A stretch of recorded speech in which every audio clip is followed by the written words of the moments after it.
अब मैं आपको स्टोरी सुनाता हूँ जो इस पे माल बने हैं कि मैं सोसाइटियों के नाम नहीं लेता लेकिन मुझे पता है। इन्होंने सोसाइटियाँ लॉन्च की, इन्होंने एनओसी अप्लाई किया। अस्सलाम वालेकुम, मुस्बत शो में बहुत बहुत खुशामदीद। मैं हूँ असद निज़ामी, मेरे साथ हैं अली आफ्ताब। क्या हाल अली, फिट हैं? मुस्बत एज ऑलवेज। शो को लाइक करें, शेयर करें और चैनल को प्लीज़ सब्सक्राइब करें। ठीक है सर, ज़बरदस्त। ये ज़रूरी चीज़ है और ये आपके लिए है ताकि आपकी से कुछ चीज़ मिस ना हो, क्योंकि हम मिस करने वाले हैं नहीं लोग। बिल्कुल सर क्या चल रहा है? Sir, positivity all around. All round. ये कहाँ से लेते हैं आप वैसे? ये हमें भी इसका कोई टोटका बताएं जो हर वक्त आप मुस्बतनेस खींच रहे होते हैं माशरे से। सर मुझे बताया गया है कि आवाम जो है ना वो होपफुल रहना चाहती है, वाह वाह, तो बस ये हमने उनको दे देनी है होप। Hope they. साढ़े पैसे जा रहे हैं। अच्छा जी, मियाँ साहब के हवाले से ज़ाहिर है अब रोज़ ही को खबर आएगी। कल के दिन भी हमने काफ़ी बातें की, तो खबर ये है कि जी फ़र्द जुर्म सही आयद हुई, ना नैब को शवाहिद का पता। तो अब मियाँ साहब जो हैं उनके केसेस भी चल रहे हैं, तो बताएं ना क्या हो रहा है। उसमें जो है ना, इससे अगली जो स्टेटमेंट थी ना वो ज़्यादा इंटरेस्टिंग थी। और वो ये थी कि एक तो उन्होंने कहा जी कि ये तो बिल्कुल ही नैब ने डाक खाने का काम किया है कि बस इधर का ख़त उधर पहुंचा दो और उधर उन्होंने क्या कहा इधर पहुंचा दो। उनको खुद पता ही नहीं था कि मरियम की अपनी इन्वॉल्वमेंट केस में है क्या। और जो इससे ज़्यादा इंटरेस्टिंग बात की वो ये की कि अगर प्राइम मिनिस्टर पे का में एसिड बियॉन्ड मीन्स का भी मसला है तो करप्शन से ही हुए होंगे ना, वरना कैसे हो सकते हैं। अच्छा, अब ये चीज़ इंटरेस्टिंग इसलिए है कि अभी तक ना लोग तो बहुत क्लियर हैं कि जी मियाँ आवे ही आवे। मुझे पता नहीं क्यों लगता है कि यहाँ भी सरप्राइज मिल सकता है। और ये जो बिलावल साहब उठ के आ रहे हैं ना कि उनको गुस्सा चढ़ा हुआ है कि इस्टेब्लिशमेंट ने ये क्या कर दिया और वो क्या कर दिया, और जरदारी साहब को कह रहे हैं कि वो बैजो। मेरे ख्याल में जरदारी साहब को ही पता है कि सरप्राइज आ सकता है। वाह वाह। वो देखिए ना, जरदारी साहब ने अपने इंटरव्यू में भी जो जियो पे हुआ था उस पर यह भी कहा था कि नून लीग को चाहिए है कि अब हमने उनको सपोर्ट किया, अब हमारी बारी है, अब आप हमें सपोर्ट करें। अब थोड़ा इन बिटवीन द लाइंस अगर रीड किया जाए तो आपकी बात बिल्कुल बुझाए। और इसमें यह है कि वही बात है, जिस तरह के हालात है ना, सो अगर बारी इनकी नहीं भी आती तो घबराने की तो कोई भी बात नहीं, क्योंकि जिस तरह से हम सोच रहे थे कि अब जो है ना वो दोस्तियां कम अरसा चला करेंगे, तो अब रोटेशन ज्यादा हुआ करेगी। आप यानी कि कह रहे हैं कि ब्रेकअप्स बढ़ जाएंगे। चलो ये भी ठीक है, बट इलेक्शंस जो हैं अब उसके करीब करीब आएंगे, तो ये मतलब ऑडियंस को भी मैं बताता चलूँ कि ऐसी चीज़ें बहुत आएंगी, स्पेकुलेशन भी बहुत होएगी। असल में आप जो कहते रहते हैं ना कि हवा जो है ना उसका रुख सब देख रहे हैं, ये हवा जो है ये घूम रही है। तो जब हवा जब तक घूमती रहेगी ना तो हमें पता नहीं चलेगा कि इत्थे जाके रहना है। सर यही तो मुस्बत चीज है कि मोर कंटेंट फॉर अस। हाँ, ये बिल्कुल बिल्कुल बिल्कुल। मतलब अगर ये ना हो तो हम बैठ के क्या बात करेंगे। और अगर तो हवाओं की असेसमेंट चाहिए, मतलब आपको सियासी वेदर रिपोर्ट चाहिए, तो इससे बेहतर क्या जाएगा। वाह। अच्छा चलें आगे बढ़ते हैं जी। GCU नए उस्ताज़ा के तनख्वाहों के लिए गवर्नर और वज़ीर आला को ख़त। अब 2 महीने से तनख्वाह नहीं 2 महीने तनख्वाह नहीं। अच्छा, तनख्वाह मिली ही नहीं 2 महीने से। अच्छा, ये अकेले नहीं है जिनको तनख्वाह नहीं मिली, रेलवे को भी नहीं मिली। और ये अगेन ये जब सारे लोग कहते हैं ना कि जी हालात तो बड़े ज़बरदस्त हो रहे हैं और पैसा आ रहा है और 60,000 क्रॉस कर गई है आपकी PSX, तो ये तो इलेक्शन भी डिले हो सकते हैं, क्योंकि जब सब कुछ ठीक ही हो रहा है तो इलेक्शन करा के क्या करना है। सर कहीं ऐसे तो नहीं हुआ कि ये GC और रेलवे में कोई मीडिया से लोग जाके CFO बन गए? क्योंकि ये तो अमूमन मीडिया से मसला होता है कि तनख्वाह मिली नहीं। और फिर वो भी सिस्टम तो बड़ा बेहतरीन है वैसे। ये मुझे किसी एक जिसने भी बताया था, वो मैं इधर तो नहीं बताना चाहूँगा, लेकिन उन्होंने कहा था यार ये स्किल है। स्किल क्या है जी कि 1 या 2 तनख्वाह थल्ले लाओ और फिर एक दे दो, एक आपके पास रहेगी। रिटेंशन रेट बहुत बढ़ जाता है इससे। बिल्कुल, देखिए इसके 2 फायदे हैं। एक तो और हम इसको, सॉरी मैं कहना चाहूँगा, हम बिल्कुल डिसएग्री करते हैं इस चीज़। इसके ना सर 2 फायदे हैं। एक तो ये कि जितनी देर पैसा आपके बैंक में पड़ा हुआ है इंटरेस्ट रेट आपको आ रहा है, ठीक है। दूसरी चीज ये है कि वो जो एक बंदा जिसकी तनख्वाह नीचे लगी हुई है ना, वो नौकरी छोड़ने का सोच भी नहीं सकता, क्योंकि उसकी तनख्वाह मर जाएगी। यही तो कह रहा हूँ, रिटेंशन रेट बढ़ जाता है। तो नहीं देखें जी, किसी की भी तनख्वाह जो है आपको बिल्कुल देनी चाहिए, जो जिसने काम किया देनी चाहिए। मैं तो कहता हूँ जिसने काम नहीं भी किया देनी चाहिए। अगर तो कॉन्ट्रैक्ट हुआ है और तनख्वाह हर महीने जानी चाहिए। हर बंदे की अपनी मजबूरियाँ होती हैं, जिम्मेदारियाँ होती हैं, पूरी करनी पड़ेंगी उसको कहीं और से। बिल्कुल, लेकिन आपको पता है ना, मैंने तो सारी जिंदगी कैमरे के पीछे ही काम किया है, तो मैं कैमरे के बाद आगे तो बड़े लेट आया। आपने ज़ाया किया वो अपना टाइम, आपको बहुत देर पहले आ जाना थी। तो वो फैसला इसीलिए किया था कि अमूमन तनख्वाहें रुकती हैं टेक्निकल क्रू की, एंकर की नहीं रुकती। हालांकि और फिर भी बात है कि सरकारी मुलाजमीन और एंकर्स तो शायद वो लोग होते हैं जिनको तनख्वाह की जरूरत ही नहीं होती। वो तो कम कुम करा के पूरा कर लेते। लेकिन चले नहीं यार, देखिए आपकी जो एक पॉइंट, सॉरी उसके बीच में बोल पड़ा, आप कह रहे थे कि अभी तो लग रहा है कि हालात कुछ बेहतर हो रहे हैं। इस किस्म के इंडिकेटर से तो ये लग रहा है कि अगर उनके पास पैसे ही नहीं है तनख्वाहें देने के, तो इससे तो मुझे और टेंशन हो गई है। ये जो इश्तिहार लगवाती हैं उनके पैसे कहाँ से आए? सोचे ये भी एक मसला है। दूसरा इस पे अब ये रेलवे से मुझे वो ख्याल आ गया कि वो मैंने थोड़े दिन पहले देखा, रेलवे मैन नेटफ्लिक्स पे एक सीजन है, तो वो देख के बड़ा वो एक मतलब ज़ाहिर दिल खराश वाक़या था और रियल स्टोरी है। सो मैं स्पॉइल नहीं करता उसकी कहानी, लेकिन उसमें जो मुझे एक चीज़ लगी ना, अब जिस तरह यहाँ पे होता है ना, कोई भी जब मसला वगैरह होता है, कोई खुदा न खास्ता ट्रेजेडी, कोई एक्सीडेंट, तो यहाँ पे होता है कि जी फिर एंड में पाक फौज ही आई ना बचाने, मतलब आप उनको जो भी कहते हैं एंड में आते तो वही हैं। तो उसमें ये भी है ना कि जी वो जाहिर है उनका जो इंफ्रास्ट्रक्चर है, जो वो सबसे बड़ा है, वो सबसे उनकी रेलवे को कुछ हो जाए तो उनका मुल्क बंद हो जाए। एग्जैक्टली उसी तरह इंडिया में जो रेलवे का इंफ्रास्ट्रक्चर है, जी। और इस वाले केस में विदाउट गिविंग एनी स्पॉइलर, तो उनको मिनिस्ट्री वगैरह सारों ने कह दिया था कि आपने नहीं जाना, बस उनको उनके हाल पे छोड़ दो उस इलाके के लोगों को। ये उन्होंने कहा जी नहीं, हम जाएंगे, पहुंच गए मदद करने। कमेंडेबल चीज है जी। आगे चलते हैं। यंग डॉक्टर्स की फिर हड़ताल। अच्छा, पिछले में सॉरी मैं कह रहा था मुस्बत पहलू जो हमने निकालना था, तो मैं भूल गया। हाँ, एक तो मुस्बत पहलू उसमें ये है कि इलेक्शन हमें लगता है कि हो जाएंगे, कि हालात एडे चंगे नहीं। हाँ, हो जाएंगे। बिल्कुल हो जाने चाहिए। और दूसरा मुस्बत पहलू ये है कि ये भी एक और एहसास होगा कि गवर्नमेंट कॉलेज में अगर कोई पढ़ाए ना पढ़ाए कोई फर्क नहीं पड़ता। और तनख्वाहों की हद तक मुस्बत पहलू ये है कि ये जो हर बंदा, अगर आप किसी पोजीशन ऑफ पावर में हो या ना भी हो, वो कहते हैं मुझे यार और कुछ नहीं चाहिए, सरकारी नौकरी चाहिए। तो सरकारी नौकरी में भी अभी देखें पता चल रहा है कि तनख्वाह नहीं मिल रही। इसका मतलब प्राइवेट सेक्टर में वो लोग जो हैं फिर जाके अपना कुछ कर सकते हैं। प्राइवेट सेक्टर को भी लोग, अच्छे लोगों की जरूरत है। लेकिन फिर वही बात नहीं सर, सरकारी नौकरी अगर आपके पास हो तो तनख्वाह आपका मसला नहीं है। उसी से ये गवर्नमेंट कॉलेज से ना, मेरा एक दौर तक तो वाकई गवर्नमेंट कॉलेज होता था, और वो भी मतलब अगेन हमें तो पता नहीं, हमारे तो पहले की बात है हमारे से, लेकिन आप जो कहते थे ना कि भाई क्या है गवर्नमेंट कॉलेज में, तो अगले ना बड़े बड़े नाम लेते थे। वो कहते थे जी सूफी तबस्सुम, फैज़ अहमद फैज़, ये ख्वाजा खुर्शीद अनवर। आप कहते थे क्या यार मतलब। अच्छा, अब आप जब होते हैं ना कि गवर्नमेंट कॉलेज सुप्रीमसी, और आप कहते हो कि क्या गवर्नमेंट कॉलेज, तो वो ना ब्यूरोक्रेटों के नाम गिनवाना शुरू कर ऐप हमें बंद कर दे, कोई फायदा नहीं। अच्छा जी, यंग डॉक्टर्स की फिर हड़ताल। ओपीडीज में काम बंद, मरीज ख्वार तो कोई अखबारी लैंग्वेज है? ख्वार सर अब है मरीज ख्वार है। ख्वार होना भी चाहिए ये यंग। अच्छा मुझे बात बताएं, डॉक्टरी जब होती है तो आप एक हलफ लेते हैं, इसको कहते हैं हिपोक्रेटिक ओथ, जिसमें आप कहते हैं जो कुछ भी हो जाए इमदाद देनी है, इलाज करना है। ये हमारे यंग डॉक्टर्स जो हैं उस टाइम कहीं बाहर निकल जाते हैं या वो उसको इतना सीरियस नहीं लेते? सर देखिए, मैं तो ना बस दोनों साइड पे ही हूँ कि एक तरफ तो चले ठीक है कि उनको ऐसा नहीं करना चाहिए, दूसरे ये कि मुकम्मल तौर पे वो बंद नहीं करते, कोई एक डिपार्टमेंट बंद कर लेते हैं। अच्छा, तीसरी चीज़ ये है कि डॉक्टर्स, यंग डॉक्टर्स ये कहते हैं कि यार एक तो कभी कभी तो ये एहतजाज करते हैं ना कि हमारी तनख्वाह बढ़ाओ, ठीक है, वो तो एक अलग एहतजाज है। ये जो पिछले 2-3 एहतजाज हुए हैं ना, वो इस पे नहीं हुए कि बढ़ाओ, वो कह रही हैं जो पिछले बजट में अप्रूव हुए थे उतने तो कर दो। बजट में जो अप्रूव हुई थी इनको वो भी नहीं मिल रही।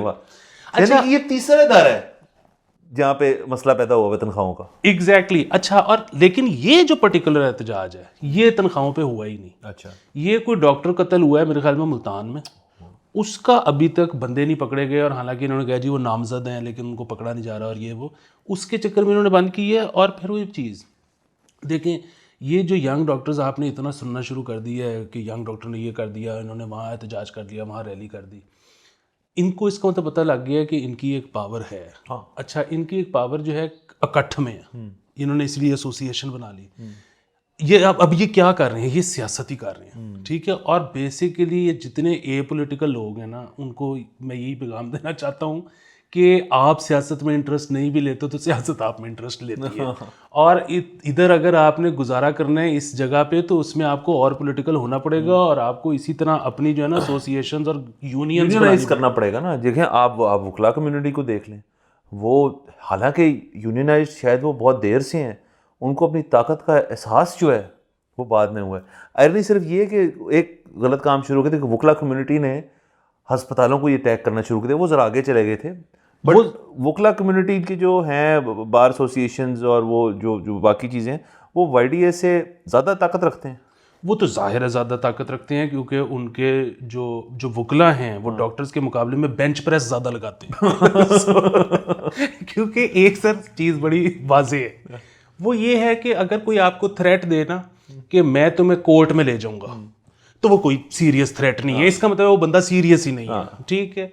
अगर कोई ये कहे ना कि मैं वकील ला के तुम्हें कुटूंगा तो आपने फौरन घबरा जाना, ठीक है। नहीं, अच्छा दूसरा, गवर्नमेंट के पॉइंट ऑफ व्यू से मेरा अपना ख्याल है कि उनको वाईडीए को ज़्यादा सीरियसली लेना पड़ता है, क्योंकि अगर फ़र्ज़ करें आप किसी अस्पताल में ले जाएं किसी मरीज़ को, खुदा ना खास्ता वो क्रिटिकल है, तो आप जाते साथ यही कहेंगे ना कि जी डॉक्टर को लेकर आए हो, वो ये तो नहीं कहेंगे यार वकील कर लो।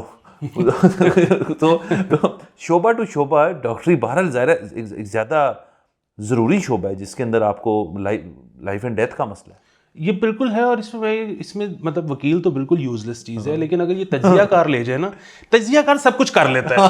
वो ये नहीं कहते कि ये मुझे नहीं आता। वकील यूजलेस नहीं है, आप यूजलेस हैं।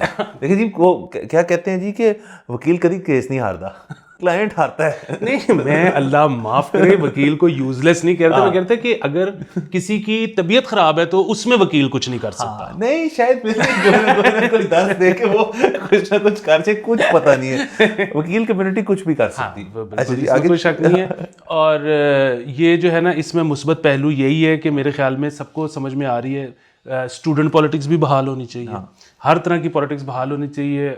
आप जितना यूनियनाइज करेंगे उतनी आपकी ताकत बनेगी, उतना ही आप मुआशरे से और रियासत से शायद कुछ ले। मुझे एक बात बताएं, सॉरी मैं भूल गया, मेरा एक सवाल था जो मैंने आपसे पूछना था। जो यंग डॉक्टर्स होते हैं ये पब्लिक सेक्टर में काम करते हैं और इनकी तनख्वाहें और हर चीज़ जो है उसका ताल्लुक पब्लिक सेक्टर से है, यही लोग फिर जब प्राइवेट सेक्टर में आते हैं, क्या ये वजह है कि वो पब्लिक सेक्टर में भी रहना चाहते हैं, इस वजह से वो किसी पब्लिक हॉस्पिटल में काम करते हैं, उन एसोसिएशन के हिस्सा होते हैं, और प्राइवेट क्लिनिक्स जो हैं वो फिर माल के लिए होता है? बिल्कुल, प्राइवेट क्लिनिक माल के लिए होता है। अच्छा, मेरा ये ख्याल है, मुझे बहुत ज़्यादा नहीं पता, लेकिन मेरा ये ख्याल है कि जब तक ये प्राइवेट सेक्टर में आते हैं और इनको जब इतना एक्सपीरियंस हो चुका होता है, इतनी इनकी डिग्रियां हो चुकी होती हैं कि जब इनको प्राइवेट में ज़्यादा पैसे मिलने शुरू होते हैं, तब तक ये पब्लिक सेक्टर में इतना टाइम गुजार चुके होते हैं कि इनको ये होता है कि आप छोड़ने के बजाय आपको और कुछ अरसे बाद पेंशन है, दीगर चीज़ें हैं, तो वो साथ में कंटिन्यू रखो। रखते नंबर एक चीज़। नंबर दो चीज़ एक और है, वो ये है कि सर जो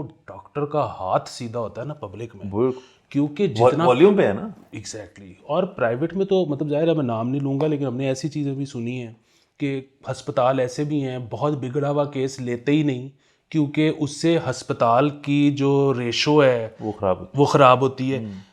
पब्लिक वाला तो नहीं कह सकता कि मैंने आपका केस नहीं लेना। सो अगेन डॉक्टर का जो एक्सपीरियंस उधर बनता है ना, वैसे अमेरिका वगैरह में हमारे डॉक्टर क्यों इतने हिट हैं कि वो भाई जी देख के बता देते हैं कि बंदे को मसला क्या। अच्छा, और अभी पाकिस्तानी डॉक्टरों से ऊपर अगर कोई डॉक्टर निकला है ना अमेरिका में, वो बल्कि एक आधे पे केस भी हो गया उधर, वो सीरियन डॉक्टर एक अमेरिका में, वो बंदे की नब्ज देखे बगैर बता दे कि इसको मसला क्या है, और उसको उधर एक होता है ना कि प्रॉपर प्रोसीजर है टेस्ट कराने हैं कि आपने ये 35 टेस्ट कराने हैं। वो कहता था नहीं कोई जरूरत नहीं तुम्हें ये है। उस पर जब केस हुआ ना तो उसने कहा जी आप मुझे बताएं मैंने कोई गलत डायग्नोस किया। उन्होंने कहा नहीं तुमने कुछ गलत नहीं किया। लेकिन रगड़ा गया। बट चलें, हम दोनों जो डॉक्टर और वकला कम्युनिटी है हम उनके साथ हैं, सलूट पेश करते हैं। आपके जो मसले मसाइल हैं, देखिए आप मुझे ये बताएं, अगर कोई यंग डॉक्टर्स और यंग नहीं मतलब नॉर्मल वकील जो हमें देख रहे हैं, कोई और प्लेटफॉर्म है जो ऐसे आपके इश्यूज़ को हाईलाइट करते हैं? नहीं करता। इसलिए आगे चलते हैं जी। 9 टाउन्स की रजिस्ट्रियों में करोड़ों का घपला, मजीद रिकॉर्ड तलब है। बिल्कुल, इसमें एक अलामा इकबाल टाउन भी शामिल है, मशहूर टाउन्स की अगर बात हो रही है, और जाहिर है 8 और हैं। और ये पिछले कुछ दिनों से जितने ट्रांसफर्स हो रही थी उसमें जो है वो टैक्स के चलान जाली लगाए जा रहे थे। अच्छा, हाँ, और जिसकी वजह से ये सारा घपला हुआ है। और आपको याद होगा आज से कुछ साल पहले हश हश कर दिया गया था क्योंकि उसमें उनके दामाद का नाम भी आ रहा था। नैब के हमारे जो चेयरमैन होते थे इकबाल साहब, हाँ जी ठीक, लेकिन वो उसकी वजह से नहीं हश हश किया गया कि उनका नाम आ रहा था। असल में इतना बड़ा केस था कि उन्होंने कहा ये कट्टा अगर खुल गया तो पता नहीं क्या होगा। उसमें जाली स्टैम्प पेपर लग रहे थे to save money of course. अच्छा, और उसमें ये भी जो आप स्टैम्प ड्यूटी पे करते हैं गवर्नमेंट को, बिल्कुल खरीदो फरोख्त में, उन दिनों में जब ये सारा हुआ था, नहीं मैं पुरानी बात बता रहा हूँ, उन दिनों में जब ये सारा केस हुआ था तो उसमें ये भी पता लगा था कि डीएचए में भी वो यूज़ हुए हैं। अच्छा, डीएचए ने क्या किया, डीएचए ने सारे वो रिव्यू किए और जिस जिस जगह पे जिधर लगा हुआ था ना, उसने ये नहीं देखा कि बायर ने लगाया कि सेलर ने लगाया। जिसकी मलकियत थी ना उसको कहा कि ये रिप्लेस करके दो। अच्छा, अब वो हो सकता है उस बंदे के साथ ज्यादती हो गई हो, लेकिन उन्होंने अपना रिकॉर्ड सीधा कर लिया। और स्टैम्प ड्यूटी ठीक ठाक होती है। ये जो दूसरे थे ना, उन्होंने कहा यार ये इतना बड़ा कट्टा खुल गया, इसको ना बंद। अब ये खुल गया। अच्छा, ये नया वाला है। अच्छा। इसमें टैक्स चलान्स में 2 नंबर ही हुए। अच्छा, लेकिन मैं ना, आपस की बात है, मैं ना खुश हूँ। मैं खुश इसलिए हूँ क्योंकि ये रियासत को थूक लगी है। और मतलब खैर अब जाहिर मुझे गिरफ्तार ना कर लें इस बात पे, लेकिन रियासत भी तो आगे से थूक लगा रही है ना सबको। कि आपको याद होगा कुछ अर्से पहले इन्होंने वो कर दिया कि जी बाइंग सेलिंग वो बेसिकली जो है ना बहुत ज़्यादा होती है, लोग प्रॉफिट कमाते हैं उस पर, प्रॉपर्टी पे। तो इन्होंने लगा दिया gains tax, capital gains tax. अच्छा, वो कैपिटल गेन्स टैक्स एक महदूद जब तक आप 5 साल के बाद आपको वो खत्म हो जाता है। 5 साल के अंदर आप बेचते हैं तो आपने, जो कि दुनिया भर में है। अच्छा सर, इतने केसेस हुए हैं कि बंदा सारा किसी से डील हो गई है, आपने बेचना है, आप उधर ट्रांसफ़र के लिए जब पहुंचे हो तो उन्होंने कहा जी ये टैक्स जमा करा दें। वो टैक्स तो आपने देना ही है। अच्छा, जब टैक्स देखा है तो उसमें कैपिटल गेन्स टैक्स लगा हुआ है। अब तो बंदा बायर की तरफ तो नहीं आता, सेलर की तरफ आता है ना। सेलर कह रहा है कि भाईजान ये मेरा तो 5 साल से ज़्यादा हो गए हैं, तो ये मुझे पे तो ये वाला टैक्स तो लागू ही नहीं होता। वो कहते हैं जी हुन सिस्टम ने काटता, हुन सिस्टम में तो वैसे ही कर सकते हैं। अच्छा, और अब आप ये वो कहते हैं कि आप फिर चले जाएं अदालत या FBI या एक्साइज व्हाटएवर। अब वो जो बायर है वो कह रहा है कि भाईजान मैं नहीं इतने चक्कर लगा सकता और मैं तो आया हूँ, मुझे ट्रांसफर करें। बयाने ऑर्डर निकले हुए हैं। तो वो फिर आप करते क्या ना मरते, आप वो दे देते हो। वाह वाह वाह। सो अगर रियासत ये करेगी तो फिर लोग भी आगे से करेंगे। ये वैसे आप देखें कि कितने सालों के अंदर कई माफियाज जो हैं जो वो डेवलप होते रहे। एक कहते थे शुगर माफिया, एक फलाना माफिया, एक लैंड माफिया की बात होती है। उसके ऊपर रिसेंटली बड़ी अजीबोगरीब मैंने एक खबर पढ़ी आज से कुछ देर पहले कि एक नया काम जो शुरू है वो हाउसिंग सोसाइटीज़ का। आपके पास ढेर सारी जगह है, आप कोई नाम लें हाउसिंग सोसाइटी का, उसकी ठीक ठाक कैंपेन करें। एक गलती होगी किसी एक ऐसी हाउसिंग सोसाइटी से, उन्होंने इसके पोस्टर्स, बैनर्स, स्ट्रीमर्स जो हैं वो सड़कों पे लगा दिया, एडवर्टाइज़ कर दिया। खबर होगी इस चीज़ के ऊपर की नहीं। जब तक आपका जो मुतलका अथॉरिटी है, यानी कि DHA हो जाए, LDA हो जाए, CDA हो जाए, KDA हो जाए, जो मर्जी हो जाए, जब तक उनका NOC नहीं आपके पास कि आप यहाँ सोसाइटी बना सकते, आप उसको एडवर्टाइज ही नहीं कर सकते। गेम पता ना क्या चल रही थी, वो ये थी जी कि आपने प्लॉटिंग शॉटिंग करके कुछ एक सेक्टर बना के उन्होंने कहा जी इसकी जो फाइलें फूलें हैं वो लोगों को दे दो, बेच दो। आपके पास कैपिटल आ गया, उससे आपने अगला बनाया, उससे आपने, ये काम बिल्कुल ठीक है। अपार्टमेंट बिल्डिंग्स भी जो हैं वो ऐसी ही बनती हैं। आप पहले 4 फ्लोर बनाते हैं, वो बेचते हैं, एक कंप्लीशन टाइम दे के उससे 4 और बनाते हैं, 8 फ्लोर बनते हैं, उन पैसों से आप बाकी बना लेते हैं। इसी तरह हाउसिंग सोसाइटीज़ का चलता है। लेकिन क्योंकि मनी जो इन्वॉल्व है वो इतना ज़्यादा है, और जब इस पर एमनेस्टी भी थी, पूछताछ भी नहीं थी, तो इतनी हाउसिंग सोसाइटी जो आप इश्तिहार देखते हैं, आप नीचे देखा करें गौर से, उसके ऊपर लिखा हुआ है LDA अप्रूव्ड या CDA, नहीं लिखा हुआ तो वो गलत है, वो बिल्कुल गलत है। लेकिन अब मैं आपको स्टोरी सुनाता हूँ जो इस पे माल बने हैं। वो माल कैसे बने हैं कि मैं सोसाइटियों के नाम नहीं लेता, लेकिन मुझे पता है। इन्होंने सोसाइटियाँ लॉन्च की, इन्होंने NOC अप्लाई किया। NOC जाहिर है वो मुतलका इदारे में 4 जगह से 5 जगह से साइन बहुत टाइम लगता, ठीक है। अच्छा, वो 5 जगहों से अगर होना था तो 4 से हो गया। आखिरी के डेस्क पे है और बातचीत हो गई है कि ये साइन होने लगा है, इसमें कोई दो नंबरी नहीं है, मसला नहीं, ये जेन्युइन सोसाइटी, ठीक है। उधर हाउसिंग सोसाइटी फेस बेच चुकी हुई है, ठीक है, आखिरी एनओसी का साइन है। एनओसी सोसाइटी खुद खबर लगवाती है कि ये तो इन्होंने बेच दिया है, इनके पास तो एनओसी ही नहीं है। होता ये है कि मार्केट करती है क्रैश। जब मार्केट करती है क्रैश तो वही प्लॉट जो इन्होंने महंगा बेचा हुआ है ये उन्हीं लोगों से सस्ता वापस खरीद लेते हैं। जैसे ही सस्ते सारा फेज वापस उठाया, उधर से साइन हो गया, उसके बाद उन्हीं को दोबारा महंगा बेचना। सर क्या बात है। व्हाट हम बड़े इंटरेस्टिंग टाइम्स में रह रहे हैं। मुस्बत पहलू पे आते हैं, वो ये है कि आने वाले दिनों में आपके पास हर शहर में पाकिस्तान में रहने की बहुत जगह होगी। हर जगह सोसाइटी है, वो खाली पड़ी है, एक अदद सेक्टर उसका होगा, सड़क भी बनी होगी। आप अगर आप चाहते हैं ना एक क्वाइट ट्रैंक्विलिटी चाहते हैं, आप किसी अभी ताज़ा हाउसिंग सोसाइटी में जाके प्लॉट ले लें और वहाँ पे कुछ साल में शिफ्ट हो जाए, वो को तंग नहीं करेगा। बिल्कुल। और पता नहीं आपने आखिरी दफ़ा कब जीटी रोड पे सफ़र किया था? लाहौर ता पिंडी हाउसिंग सोसाइटी, राइट। सर रहने की हमारे पास जगह है, मुस्बत पहलू है, बहुत मुस्बत। आबादी बढ़ रही है, लेकिन आबादी जो है जगह बहुत है, बहुत जगह। वाह। अच्छा जी, आगे चलते हैं। आगे नहीं चलते सर, 20 मिनट हो गए। आगे अच्छा चलें, यहाँ से ज़्यादा ले लेते हैं। 20 भी हो गए, 20 भी हो गए। सो आपने अगेन सब्सक्राइब करना है और शेयर करना है और लाइक करना है। और सॉरी मैं आगे जा रहा था, बस रहा नहीं गया मेरे से। लेकिन चले, अगले एपिसोड में फिर से मुलाकात होती है।